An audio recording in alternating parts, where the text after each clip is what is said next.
আসসালামু আলাইকুম প্রিয় দর্শক, সবাইকে আমন্ত্রণ জানাচ্ছি আজকের আবহাওয়ার গুরুত্বপূর্ণ খবরে। আজ 18ই জুলাই 2024 রোজ বৃহস্পতিবার। জানিয়ে দিব ঢাকা সহ দেশের 8 বিভাগীয় শহরের বাংলাদেশ আবহাওয়া অধিদপ্তর থেকে পাওয়া সর্বশেষ আপডেট। তো প্রিয় দর্শক, বাংলাদেশ আবহাওয়া অধিদপ্তর থেকে পাওয়া সর্বশেষ আপডেট হলো দক্ষিণ উড়িষ্যা এবং তৎসংলগ্ন এলাকায় অবস্থানরত লঘুচাপটি মৌসুমী অক্ষর সাথে মিলিত হয়েছে।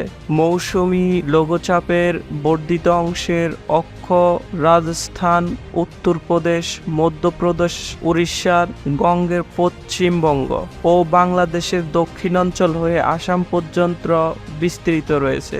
মৌসুমী বায়ু বাংলাদেশের উপর মোটামুটি সক্রিয় এবং উত্তর বঙ্গোপসাগরে মাঝারি অবস্থানে রয়েছে। আগামী 24 ঘন্টার মধ্যে পশ্চিম মধ্য বঙ্গোপসাগর ও তৎসংলগ্ন উত্তর পশ্চিম বঙ্গোপসাগরে একটি লঘুচাপ সৃষ্টি হতে পারে। বৃষ্টিপাতের পূর্বাভাসে বলা হয়েছে রংপুর, ময়মনসিংহ ও সিলেট বিভাগে অনেক জায়গায়, রাজশাহী, ঢাকা ও চট্টগ্রাম বিভাগের কিছু কিছু জায়গায় এবং খুলনা ও বরিশাল বিভাগের 2-1 জায়গায় অস্থায়ীভাবে দমকা হাওয়া সহ হালকা থেকে মাঝারি ধরনের বৃষ্টি সহ বজ্রবৃষ্টি হতে পারে। সে সাথে রংপুর, ময়মনসিংহ ও সিলেট বিভাগে কোথাও কোথাও মাঝারি ধরনের ভারী বর্ষণ হতে পারে। তাপপ্রবাহ টাঙ্গাইল, চুয়াডাঙ্গা, রাজশাহী, পাবনা, বগুড়া ও নেত্রকোনা জেলা সহ রংপুর বিভাগের উপর দিয়ে মৃদু তাপ প্রবাহ বয়ে যাচ্ছে এবং তা অব্যাহত থাকতে পারে।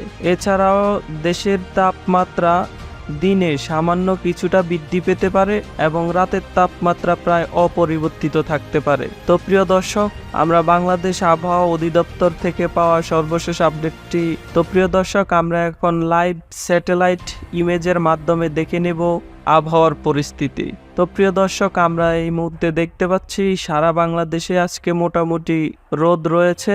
আংশিকভাবে রংপুরে কিছু মেঘের আনাগোনা রয়েছে। এছাড়াও রাজশাহী, ময়মনসিংহ, সিলেট, ঢাকা, মেহেরপুর, খুলনা, বরিশাল, কুমিল্লা, চট্টগ্রাম মোটামুটি আকাশ পরিষ্কার রয়েছে এবং রোদ রয়েছে। তো প্রিয় দর্শক, আমরা যদি নিম্নচাপটা দেখি তাহলে আজ বৃহস্পতিবার এই যে বঙ্গোপসাগর এই জায়গায় এটি ঘূর্ণাবর্ত রয়েছে। এটি আগামীকাল বা শনিবারের দিকে মোটামুটি ভালোই নিম্নচাপে পরিণত হবে। তো এটির কারণে বাংলাদেশের দক্ষিণাঞ্চলে খুলনা, বরিশাল, চট্টগ্রাম, বঙ্গোপসাগরের উপকূলীয় এলাকায় হালকা থেকে মাঝারি বৃষ্টিপাত সহ ভারী বৃষ্টিপাতের সম্ভাবনা রয়েছে এবং উপকূলীয় এলাকায় হালকা থেকে মাঝারি বায়ু প্রবাহিত হতে পারে।